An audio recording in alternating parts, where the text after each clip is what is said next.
So I would like to start with you, Nicholson. You know that in Europe there is a discussion about the AI Act, and it seems that the AI Act is not future-proof. It fails to include powerful new AI systems, and this might have as a result that activity and tools used by Google and other industry players in the industry, they will they will avoid the European liability system regime and use the other China and US. Do you think, what is your comments about these potential consequences regarding the liability regime between US and Europe? It's very uncomfortable to have the speaker behind you. You can also you can look straight forward because the camera is actually looking at you. Yes, now Anyway. Yes. Before it was not the case. All right. So yeah, it's a great question. So the new EU AI Act, which I've talked about in other contexts for different reasons, doesn't push liability back to the developers of large general purpose AI systems. So if Google develops TensorFlow, which is then used to develop AI instantiations in particular contexts in Europe, Google won't be liable, at least that's my understanding, if some problem eventually results. Honestly, I don't have a huge problem with this. I think it's probably not going to make much of a difference, frankly.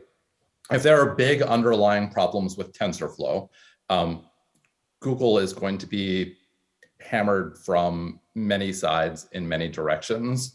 And it's also terrible for Google on its own. Like, it has very strong incentives to get TensorFlow right. On the other hand, right, the challenge of saying, here is this general purpose system, let me use it to make a specific AI product for my specific context, my specific market that will work with my specific patient population, that's a totally different set of questions. And one that, frankly, I think is much more reasonably the concern of an EU liability system. So honestly, I think that this division probably makes a lot of sense. It's like, to me, it seems as the same sort of issue as saying, you know, if there's a problem with hospital IT systems, we don't go first looking at Dell unless there is something really specific about Dell computers, but it's probably more likely to be a more localized issue. Mm-hmm. Thank you very much. So, based on the question about the AI regulation, Michael, I would like to ask you, since you presented the ethical and legal issues in AI, whether do you think putting so many restrictions and safeguards on AI systems would be counterproductive? Yeah, I think you can answer the question on many levels, right? I mean, I had a discussion on a more political level, right? If countries in Europe are too restrictive, that other countries like USA or China who have, you know, largely in some areas maybe less restrictive regulation, they will dominate the market, and we would have to adopt their tools. They have bigger data sets, right? So there's a political dimension to that, and we do want AI that is developed here that represents our population. So we have to really think hard, kind of, what privacy regulations do we really want here so we can actually be effective. On the other hand, I think that you know, you have to think about the different types of AI systems, like if they're autonomous, right? We do need clear regulations. As I said before, and we heard it before, if a human is in the loop, if the human together with the AI makes a decision, I think there is some leeway, right? And I think we should be open to take advantage of AI systems that can advise us. That we heard it from Olivier before, that can strengthen our belief in certain decisions. I think we should be flexible there. So it depends, really, and there are different considerations. I don't know if the other speakers would like to add something, but we can continue with the next questions. We have a presentation earlier this morning about the FAIR standards, and also Olivier mentioned the FAIR standards in data sharing. And the question, what I see missing when we think about the FAIR standards is the position of the patients. So I would like your opinion about how you use the FAIR standards more concretely in the clinical settings, in personalized oncology, and what you think, how they can serve as a guarantee for fair patient data, for more fairness to the patients. Thank you very much. It's a very important question. I think it's a general question on how do we bring back information to the patient in general, AI or not. And I think the issue here is that some data are I mean, I think the clear rule is that patients should have access to everything they want. Now the question is, how processed, how interpretable the data is for the patient, because it can be extraordinarily damageable to just bring terabytes of data back to the patient without any guidance, because that's going to create a lot of anxiety. I think it should be clear that everything is accessible, within reach. They can have this, but the problem is that some data needs interpretation, and it's even more true for AI system. I think just going back with a number of risk probability whatever without any guidance is very dangerous. So I think we still have to work on this. It's clear that the FAIR principle should apply all the way to the patient. Now, how to guide this process for the interest of the patient is I think, an important question. Thank you. Based also on that question, Nicholson, you mentioned patient versus machine. I don't remember exactly how you mentioned that in your slides. My patient, no, it's the dilemma that you mentioned. My patient and machine knows best. So when we reflect on that, are you in favor of patient or machines? Honestly, it's really hard. I don't have a clear answer, and here's why. I think it's very easy to imagine the situation of a physician who knows their patient well and is well trained and has the appropriate resources to say, no, I recognize that this might be what the evidence generally suggests, but here's why it's different from my particular patient. Here's why my own experience and this physician-patient relationship suggests the answer is not what the machine is recommending. That's very easy to imagine. I think it's also woefully unrepresentative of what medicine is really like in many, many instances, where physicians are overworked. They are sometimes overtrained. They're sometimes asked to do things that they are not trained to do, particularly when we step beyond physicians and we talk about other practitioners in the health system. I think it's often the case that there's simply not a physician there with the right level of expertise. It's very easy to operate from a background of saying, for me, I think when I think about a physician and a machine deciding what the best outcome is for me, I think of physicians at the University of Michigan who are wonderful and very well trained and have the time to spend time with me talking about this. But I recognize that that reality applies to so few people on a global level. Mm-hmm. And that frankly, the health system is wildly under-resourced and can provide so much less care than we would like. And so to the extent that we're thinking about these trade-offs between a really solidly grounded, well-trained physician versus a machine, that's just often not the relevant picture. And lots of times, that's not the trade-off. And so to some extent, I want to just push back against the question, because that's not the question we're going to be asking much of the time. In those specific instances where we really have that fact pattern, sure. I'm happy to say, how should we think about this best? How do we make sure we're not leaving AI value on the table, but we're also not deprivileging the human physician-patient relationship? But more importantly, I think it's worth stepping back to say that is very often not going to be the reality that these systems are going to be involved in. Thank you.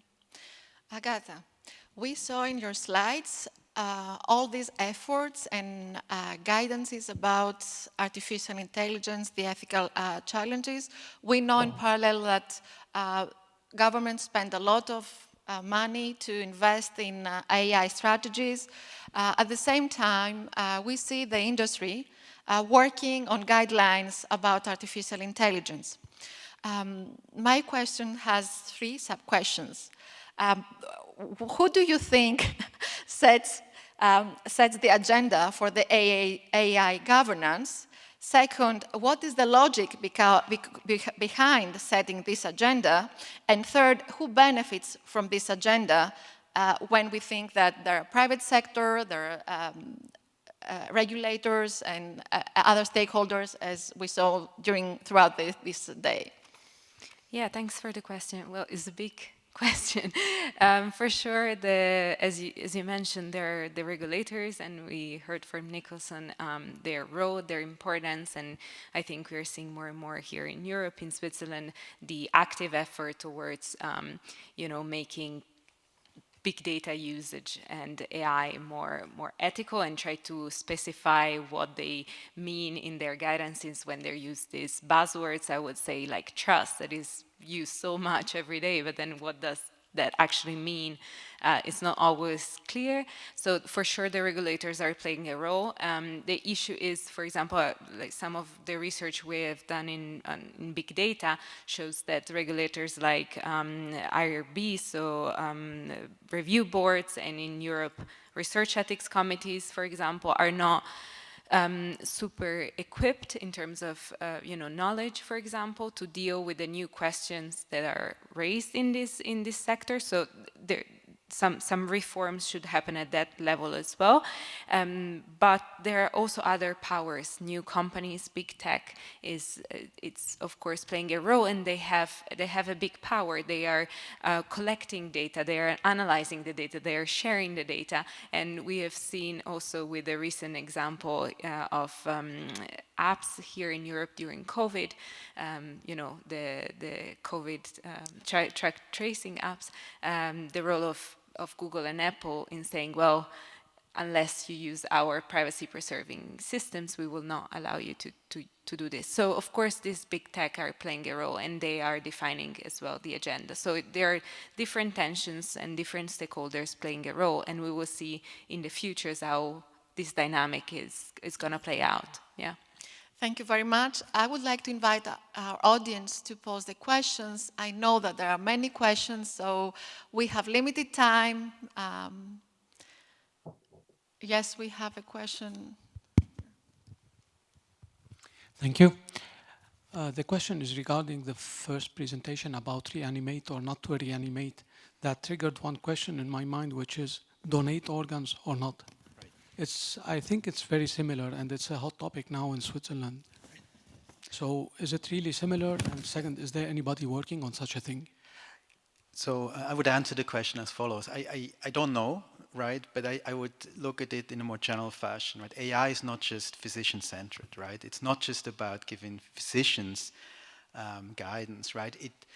I think the more powerful, actually, way of using AI in medicine, actually giving guidance to patients about their treatment choices, right? About options. But if you think, and so that could include organ donation, right? Could apply to, should I use this surgery or the other surgery, right? What's better for me? And then if you even translate it to kind of AI on the patient side, think about the wearables, right? Giving health advice on everyday situations. I think patient-centric AI in all sorts of questions, right, will be extremely important, right? And will transform medicine, actually, the way we know it now, which is much more, physician-centered, right? So there's a democratizing force there.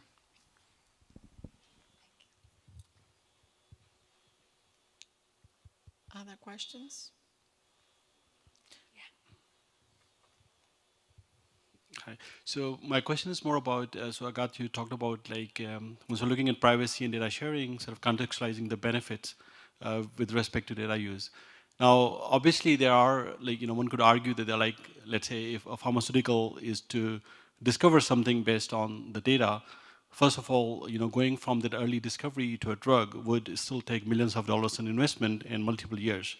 One could also further argue that even once a drug is made available, obviously the healthcare systems would benefit because if patients are triaged to right treatments, and similarly, you could follow a similar argumentation from a diagnostics tools and all that. So again, what I find often missing in this benefit conversation, it's often portrayed as kind of a one-way, where someone is trying to get something out, but not necessarily kind of this two-way. So do you have any thoughts on, is there a need to have such a conversation and how we could sort of make some progress on that? So would you like someone? It was for me. Yeah, I think you spotted a good point in the sense that there is this tension, right, between individual benefits versus social public benefit in the sense of like the entire healthcare system and how this could benefit from new technologies deployment. And I would like to not have these two points as polarized and opposites, but actually we should work towards benefiting both at the same time, the individuals and while considering the social good and the public good. And I think there are ways in which this is possible, right? What I was commenting before between lines is, of course, that sometimes we forget about the end users, we forget about the patients, we forget about their role that they play, especially their needs. We don't ask them what they want, we assume to know. And I think that's a bit, unfair as well. And it might actually fire back in the future. So I think it was just to raise this point. Yeah, thank you though for the question. Any other questions? If there are two questions, we go back and.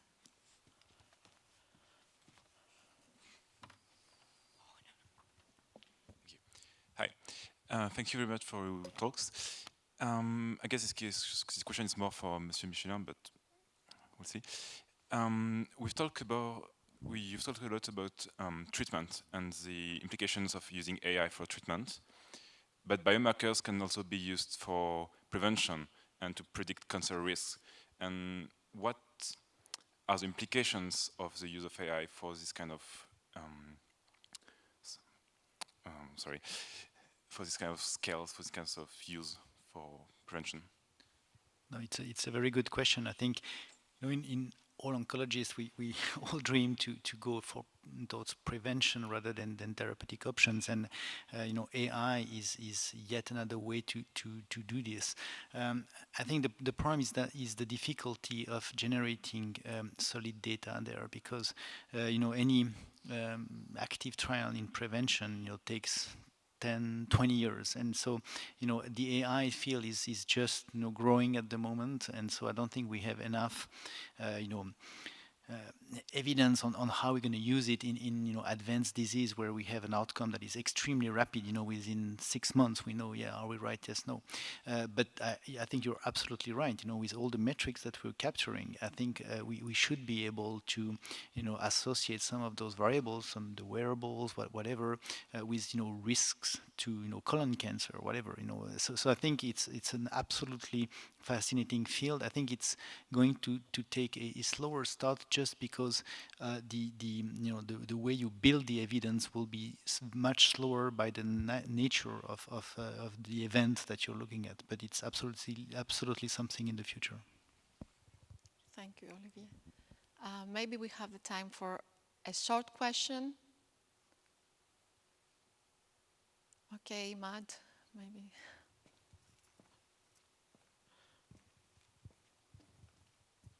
Just to fill in the gap.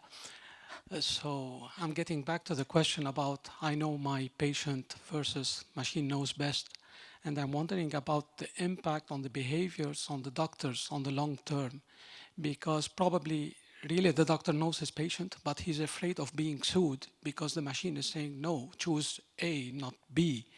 And maybe to reduce the risk, the doctor will just say, okay, just listen to the machine, which will render probably the doctors, I don't know, useless over time because the machine is saying this.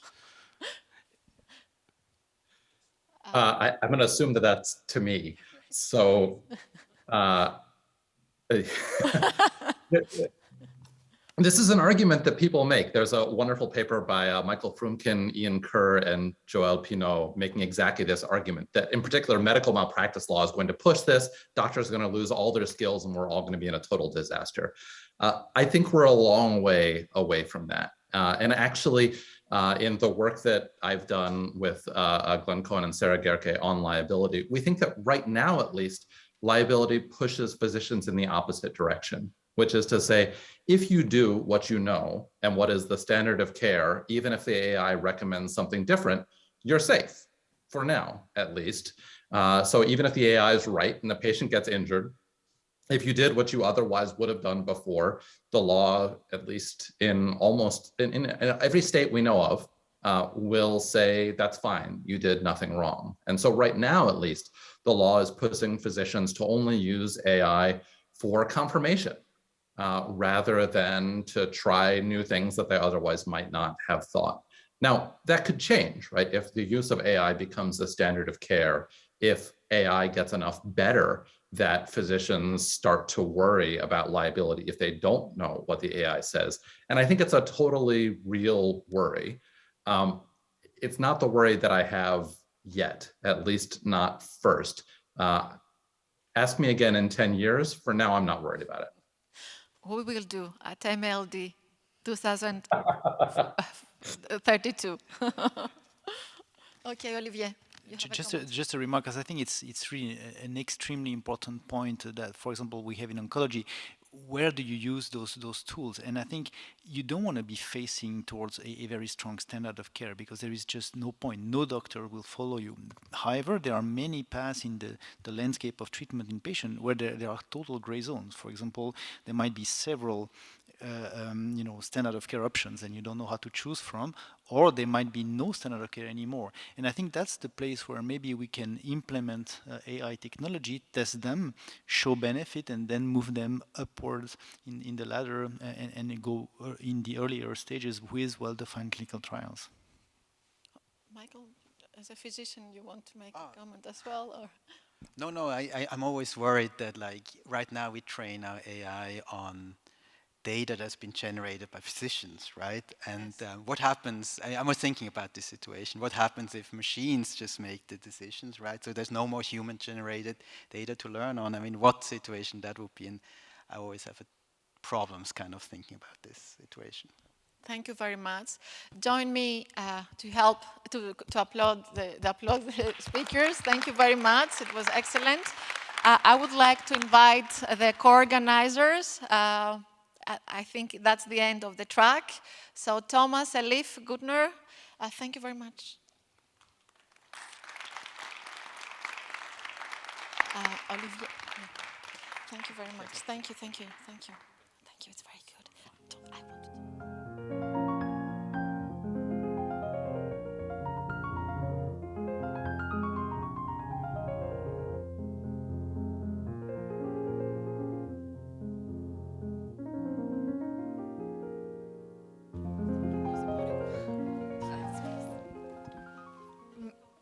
Okay, so thank you very much, everybody, for staying until the end of our track.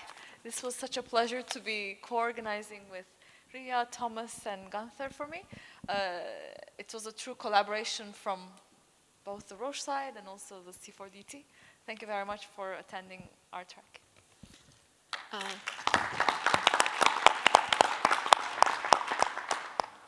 From my side, I would like to thank the organizers, AMLD organizers, Julie and Sylvain, who were next to us all this time that we were organizing this event.